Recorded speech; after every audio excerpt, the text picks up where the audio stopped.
Hi everyone, कैसे हैं आप सब? आई होप आप सब अच्छे हैं, डिवाइनली ब्लेस्ड हैं।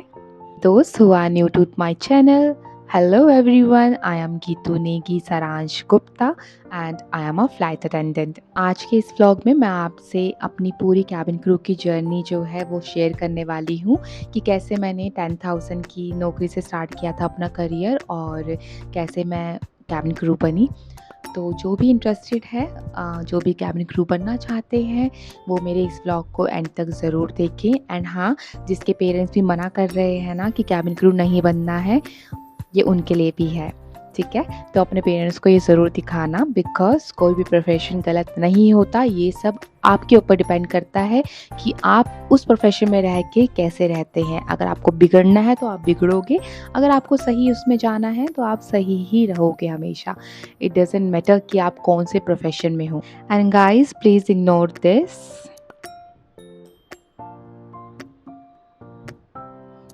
चाय गिर गई थी गरम-गरम, अपना हाथ जला लिया था। कहते हैं ना कुछ अच्छा करने जाओ तो कुछ ना कुछ तो होता ही है।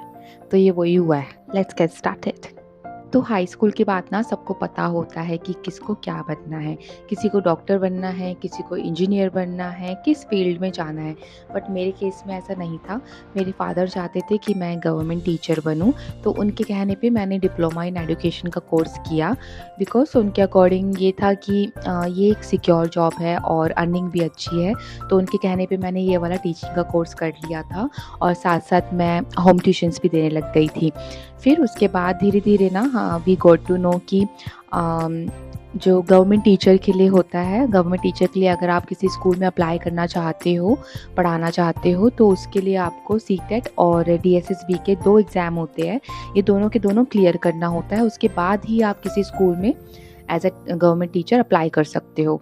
ये जो 2 एग्ज़ाम थे, उसका कोई भी फ़िक्स डेट नहीं था कि कब होना है, क्या होना है। लाइक साल में 1 बार होता था, कभी 2 साल में 1 बार होता था। कभी ये कैंसल हो रहे थे, कभी पोस्टपोन हो रहे थे। बहुत ज़्यादा फ्रस्ट्रेट हो चुकी थी मैं इस चीज़ को लेकर। तो मैंने डिसाइड किया कि साथ-साथ मैं अपना पैशन भी पूरा करती हूँ। मुझे सिंगिंग का शौक था उस टाइम पे, तो मैंने सिंगिंग क्लासेस जॉइन कर ली थी। मैंने म्यूज़िक क्लास जॉइन करी। जो मेरा मन चाहता था ना, मैंने वो सब किया है शुरू से।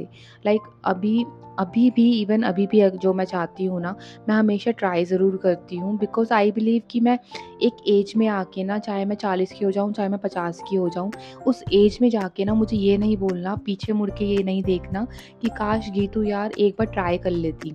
तो यही चीज़ मुझे शुरू से नहीं चाहिए थी। इसलिए मैंने जो चाहा है अपनी लाइफ़ में हमेशा किया है।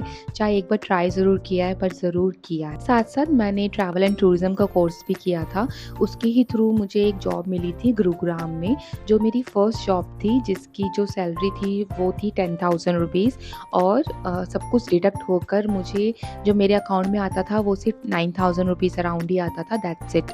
तो वो मेरी फर्स्ट जॉब थी। सुबह 7 बजे निकलती थी, रात को 9 बजे घर घुसती थी। बहुत ज़्यादा हेक्टिक हो जाता था। कुछ ही टाइम मैं वो कर पाई थी। उसके बाद मैंने दूसरी जॉब करी, जो कि एक सॉफ्टवेयर कंपनी में था। वो सॉफ्टवेयर कंपनी का क्या था कि वो एक ऐसा सॉफ्टवेयर है ना, जैसे जिसके थ्रू आप टिकट्स बुक कर सकते हो, राइट? तो वो दिल्ली में ही लगी थी मेरी जॉब। काफ़ी अच्छी जॉब थी। अगर मैं उस कंपनी में अभी भी होती तो काफ़ी अच्छी पोस्ट में होती। बट इट्स ओके, जो होता है वो अच्छे के लिए ही होता है। तो उस कंपनी की जो थी एक ख़ास बात थी ना, वो ये थी कि उसकी जो रूफ़टॉप था ना, उस रूफ़टॉप से ना मुझे हमेशा एरोप्लेन जाते हुए दिखते थे और वो मुझे बहुत ज़्यादा अट्रैक्ट करते थे। और मैं तब सोचा करती थी कि यार, तू दूसरों की टिकट्स बुक कर रही है, तू अपनी टिकट्स कब बुक करेगी? ऐसा होता था। तो मुझे ना वो बहुत अट्रैक्ट करने लग गया था। तो एक दिन ना ऐसा आया कि मैंने ना डिसाइड कर लिया कि मैं एविएशन में जाने वाली हूँ। मुझे नहीं पता, क्योंकि मुझे वो बहुत अट्रैक्ट करता था एरोप्लेन, और मेरा बहुत मन था कि मुझे एविएशन ट्राई ज़रूर करना है। और एज़ आई सेड कि मैंने हमेशा चीज़ वो करी है जो मैंने हमेशा चाही है। तो मैंने उस समय भी कुछ नहीं सोचा कि मैं इतनी अच्छी जॉब छोड़ रही हूँ, आगे जाके मुझे इतनी अच्छी जॉब मिलेगी, नहीं मिलेगी। मैंने कुछ नहीं सोचा, मैं ऐसे ही चली गई, इंटरव्यू दिया। पहले ही अटेम्प्ट में मेरा इंटरव्यू क्लियर हो चुका था। और टू बी वेरी ऑनेस्ट, मैंने जिस कंपनी में मैं लगी थी ना, जो सैलरी मेरी थी, उस सैलरी से थोड़ा कम में ही मैं उसमें लगी थी, ग्राउंड स्टाफ में लगी थी मैं। और उसमें भी मेरा टिकटिंग का ही काम था, बट ये था कि मेरा एयरपोर्ट में हुआ करता था वो काम। एविएशन में आई ground staff, as a ground staff मैंने वर्क करना स्टार्ट किया। तो मेरे जो साथ के कलीग्स थे, मेरे जो मैनेजर्स भी थे, जो सीनियर्स थे सारे, वो भी तक मुझे ये बोलते थे कि यार तू ग्राउंड में क्या कर रही है? तुझे ना केबिन क्रू होना चाहिए।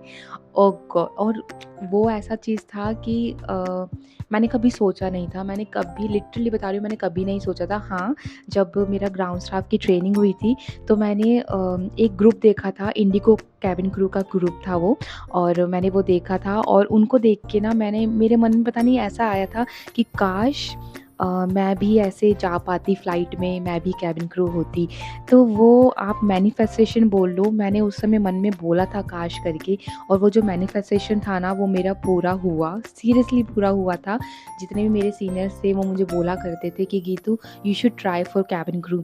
तो मैंने उसमें भी पीछे नहीं हटी मैंने उसमें भी एक बार ट्राई किया, और एट द एज ऑफ 27 मैंने वो ट्राई किया। टाइम पे ना मैं यूट्यूब वीडियोस देखा करती थी, और सडनली मतलब एक ऐसी वीडियो आई मेरे सामने जिसको देख के मुझे लगा कि नहीं, तू मत देख तू कितने साल की है क्या नहीं, बस तू अप्लाई कर दे। उस यूट्यूब वीडियो में ना वो केबिन क्रू बता रही थी कि कैसे उसने 28 ईयर्स की एज में केबिन क्रू बनने का डिसाइड किया, और वो सेलेक्ट हो गई थी एज अ केबिन क्रू। तो वही देख के मुझे भी ऐसा लगा कि यार मैं भी 27 की हूँ, क्योंकि इंडिया में ना 27 की एज लास्ट होती है जब आप अप्लाई कर सकते हो, और जो बाहर की इंटरनेशनल एयरलाइंस का होता है वो 28 तक आप कर सकते हो अप्लाई। तो मैंने कुछ नहीं देखा, मैंने सीधा अप्लाई कर दिया। केबिन क्रू के लिए अप्लाई करने के बाद सबसे फर्स्ट जो था वो था हमारा रिटन एग्ज़ाम। तो रिटन एग्ज़ाम हमें जो था वो क्लियर करना होता था, मल्टीपल चॉइस क्वेश्चन थे उसमें, वो भी मेरा एक ही बारी में, एक ही अटेम्प्ट में क्लियर हो चुका था। फिर जो सेकंड स्टेप था वो था बीएमआई चेक का, जिसमें हाइट और वेट चेक होता है।